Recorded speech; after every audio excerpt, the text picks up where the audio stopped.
गिबियावनो बयखौबो मोनाबिलिनि खौराङाव बरायनानै लानाय जाबाय। आसा खालामो खौरांखौ जोबजासे खोनासंलांगोन होननानै। दिनैनि गिबि खौराङाव दं आसाम सरकारा फोसावना होनाय 6 शिड्युल स्पेशेल टेट आनजादखौ फैगौ दान एबा 30 एप्रिलखालि खुंफुंनाय जागोन होननानै मिथिनो मोन्दों। बिटिआरनि ससियेल वेलफेयार डिपार्टमेन्टनि मावफुं सोद्रोमा गौतम दासआ खौरांगिरि मेलनि गेजेरजों फोरमायथिदों दि बिटिआरआव गासै 427 पस्टआव टेट फोरोंगिरिफोरखौ थिसननो थाखाय एसआइइउआ गनायथि होबाय होननानै गौतम दासआ फोरमायना होबावदों।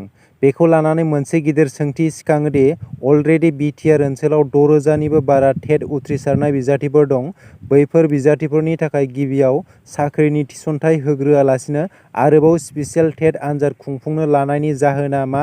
बेखौ लानानै गोबां सुबुंफोरनावनो मोनसे गिदिर सोंथि सोमजिखांदों। मैदेरनि गाग्लोबनायाव सासे उन्दै बर' हिन्जावसानि जिउ खहा आरो सासेनि गोब्राब जखम।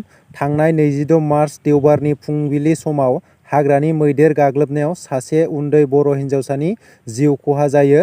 तामुलपुर महकुमानि सिङाव थानाय बगामाथि साखाथिनि दिउसुङा गामिनि जोंसार दैमारि आरो खान्दुरि दैमारिनि नखराव हाग्रानि मैदेरा फैनानै थाग्रा न'खौ सिफायनायजों लोगोसे 6 बोसोरनि उन्दै फरायसाखौ गाथारनानै जिउ फोजोबो आरो बिब' मनमति दैमारिया गोब्राब जखम जायो होननानै मिथिनो मोन्दों। जखम जानाय मनमति दैमारिखौ फाहामथाय होनो थाखाय गुवाहाटीनि जिएमसिएचआव लांनाय जायो होननानै मिथिनो मोनबावदों। बेजों लोगोसे आरोबाव मोनसे दुखुनांथाव खौरां। कक्राझार जिल्ला बर' थुनलाइ आफादनि बारग' आफादगिरि बसन्त ब्रह्म बिथाङा थांनाय मोनाबिलिनि 7:30 रिंगासो समाव रुंसारि जायो। रुंसारि जानाय समसिमाव बिथांनि बैसोआ 70 बोसोर जाबायमोन। मिथिनो मोननाय बायदिब्ला थांनाय 11 सान सिगांनिफ्रायनो बसन्त ब्रह्म बिथांखौ कक्राझार सहरनि एमआरएम देहा फाहामसालियाव फाहामथायनि थाखाय थिसनदोंमोन। गेदेमा बिथाङा एमआरएम देहा फाहामसालियाव जोबथा हां बोयो। बिथांनि अबथिरायै रुंसारि जानायाव बर' थुनलाइ आफादजों लोगोसे गुबुन गुबुन आफादनि दैदेनगिरिफोरा अरायनि थाखाय जोबथा बिदाय होयो। फैगौ 31 मार्च फरायसा सानखालि आसामाव गासै 52,000 मबाइल टेब्लेटफोरखौ फरायसाफोरनो राननानै होनाय जागोन होननानै रायजोनि सोलोंथाइ मन्थ्रि रनज पेगु बिथाङा फोसावनानै होदों।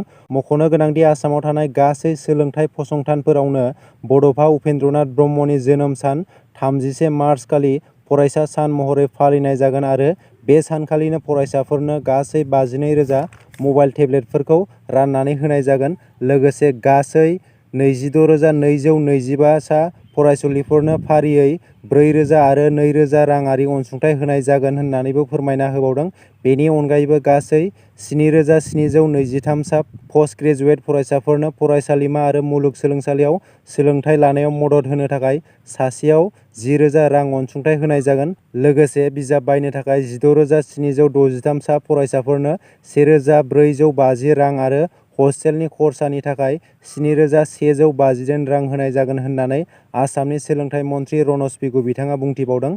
फरायसा सानखालि आसामनि गिबि मन्थ्रि डक्टर हिमन्त बिश्व शर्मा बिथाङा गुवाहाटीनि श्रीमन्त शंकरदेव कलाक्षेत्रआव राङारि अनसुंथाइ आरो मबाइल टेब्लेटफोरखौ राननानै होगोन आरो बे समावनो आसाम सरकारा गासै 337 था फरायसालिमा आरो 9 था मुलुगसोलोंसालिफोरनि थाखाय गासै 18,387 कौटि रां होगोन होननानै फोसावना होदों। अदालगुरि जिल्लानि हेमा नार्जारिया गल्ड मेडेल देरहानो हादों। बिटिआर खुंथायनि बड'लेण्ड स्पर्ट्सनि बानजायनायाव बेरगावनि गेलेग्रा फोथाराव बक्सिं गेलेमु बादायलायनाय खुंफुंदोंमोन।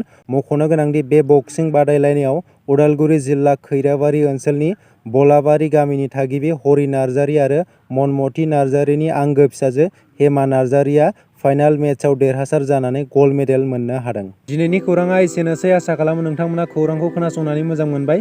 खौरांखौ खोनासंनानै मोजां मोनदोंब्ला लाइक खालामदो। लोगोसे सानफ्रोमबोनि खौरां मोननो थाखाय आंनि एसबि रादाब इउटुब चेनेलखौ साबस्क्राइब खालामना लादो। लोगो मोनफिनगोन गुबुन मोनसे खौराङाव। दिनैनि थाखाय एसेनोसै। बाय बाय।